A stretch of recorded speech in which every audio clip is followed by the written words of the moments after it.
Hello दोस्तों, नमस्कार। स्वागत है आपका प्रॉपर्टी 2020 के एक और नए वीडियो में। तो जैसा कि आपने थंबनेल में देख ही लिया है कि एक ही जमीन को 14 लोगों को बेच दिया गया है। एक ही जमीन को 14 लोगों को बेच दिया गया है। तो ये एक्चुअली में मैं अपनी तरफ से कोई फेक न्यूज़ नहीं दे रहा हूँ। जैसे कि आप जानते हैं, मैं प्रॉपर्टी की वीडियो अभी से नहीं 2-3 साल पहले से अपने चैनल पे डालते आ रहा हूँ।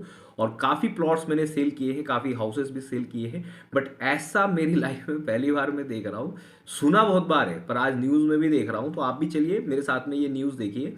तो ये उजाला ने आज की डेट में न्यूज़ को पोस्ट किया है और इसमें आप साफ देख सकते हैं, लिखा हुआ है फर्जी मुख्तारनामा बना, 14 लोगों को बेच दी एक ही जमीन। मुख्तारनामा मतलब की रजिस्ट्री, 14 लोगों को एक ही जमीन को बेच दिया है। बात है ये देहरादून की। अब चलते हैं न्यूज़ की डिटेल में और देखते हैं कहाँ की है ये बात। ओके, तो यहाँ पर आप देख सकते हैं फर्जी मुख्तारनामा तैयार कर एक जमीन 14 लोगों को बेचने का आरोप में मुकदमा दर्ज किया है रायपुर थाना। रायपुर थाना पड़ता है ये, जब आप रायपुर ऑफकोर्स आप देखे होंगे, तपोवन चौक भी बोलते हैं इसको, काली मंदिर के आसपास वाला एरिया है ये रायपुर थाना। तो रायपुर थाना में अगर मुकदमा दर्ज है तो ये ऑफकोर्स बात हो सकती है रायपुर क्षेत्र की, तपोवन की या सहस्त्रधारा। सहस्त्रधारा में भी ये बात हो सकती है। तो क्रॉसिंग के आसपास वाली एरिया। ओके, तो चलिए देखते हैं कहाँ पर है। रायपुर पुलिस के मुताबिक लक्ष्य सिंह निवासी राजपुर रोड पे भाई साहब है लक्ष्य सिंह। राजपुर रोड एन क्लब धोरन खास, अच्छा ये आईटी पार्क के पास से जो धोरन खास के लिए रास्ता जा रहा है वहां पर, की शिकायत पर एक केस दर्ज किया गया है। सहाय का कहना लक्ष्य सहाय अच्छा लक्ष्य सहाय ठीक है, का कहना है कि कमल कुमार ने मई 2019 में उनसे संपर्क किया था। 2019 की बात है।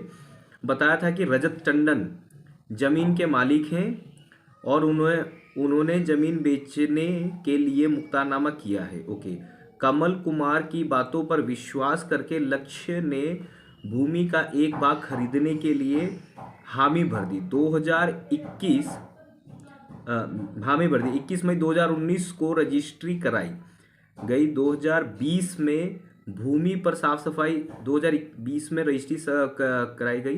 2019 में अच्छा इन्होंने रजिस्ट्री कराई है, फिर उसके बाद 2020 में ये दोबारा गए साफ सफाई कराने के लिए। तो वहां पर एक व्यक्ति ने बताया कि ये जमीन राधा देवी की है। राधा देवी ये एक और ऑनर होगी। रजत टंडन मेरे ख्याल से ब्रोकर है। कमल कुमार व राजेश ने षड्यंत्र रच धोखाधड़ी की है। ठीक है, 2017 से मई 2019 तक 14 लोगों को जमीन बेचकर ये करोड़ों की ठगी हुई है। ओके, अब इस न्यूज़ में ज़्यादा कुछ नहीं है, यहाँ सिर्फ इतना है।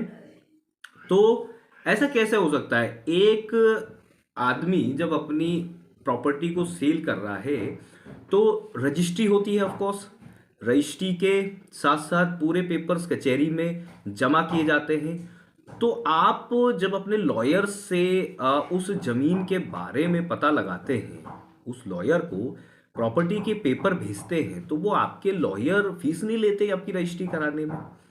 फीस लेते हैं तो उसके पीछे, रजिस्ट्री के पीछे कुछ चीजें लिखी होती है, बही संख्या, जिल्द संख्या, ठीक है, ये लिखी होती है। इससे निकलती है उस रजिस्ट्री की चेन।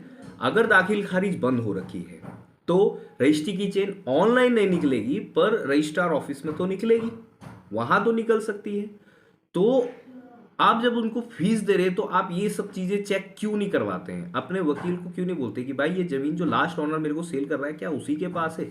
ठीक, ये सब चीजें चेक करने की होती है। खसरा खतौनी सबसे मेन है, आप खसरा खतौनी को चेक कराएं।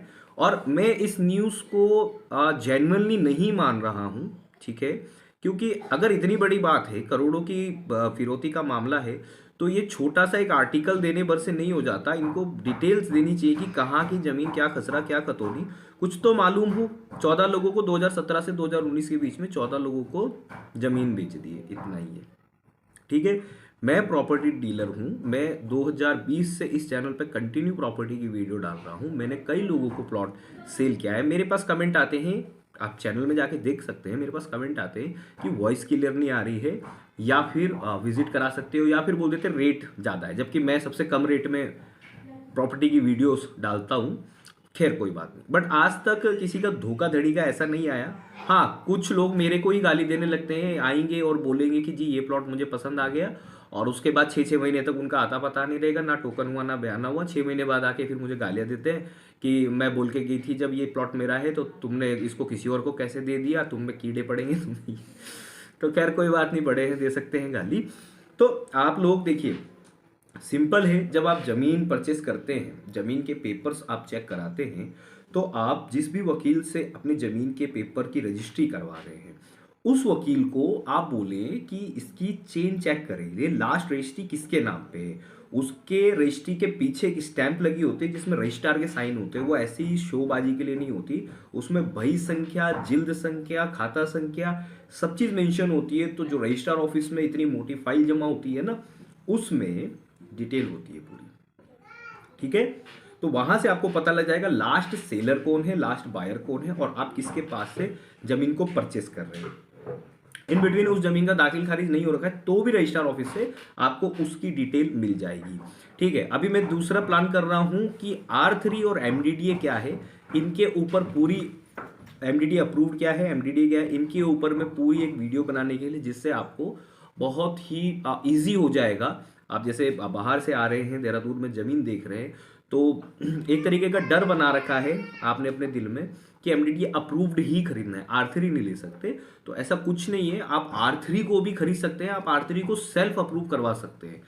MDDA एक ऑफिस है, एक सरकारी ऑफिस, जैसे कि आप और चीज़ों के लिए अप्लाई करते हैं, जैसे आधार कार्ड के लिए, पैन कार्ड के लिए, या बैंक में अकाउंट खुलवाने के लिए अप्लाई करते हैं, वैसे ही बहुत सिंपल है आपको घर का नक्शा पास करवाने के लिए MDDA में अप्लाई करना। वहां पे कोई पाठल लेकर या कोई तलवार लेकर नहीं बैठा है कि जो आपका नक्शा ही पास नहीं करेगा और आपने जो जमीन खरीदी है वो बर्बाद हो जाए, ठीक है। तो इनके ऊपर मैं पूरी वीडियो बनाने वाला हूँ। तो इस, अगर वीडियो में लाइक आते हैं तो फिर मैं ऐसी वीडियो को कंटिन्यू करूंगा, अदरवाइज मैं सिर्फ वही प्लॉट की वीडियो डालते रहूंगा। नमस्कार दोस्तों, स्वागत है आपका। आज की प्रॉपर्टी ये रही, और फिर थैंक यू है।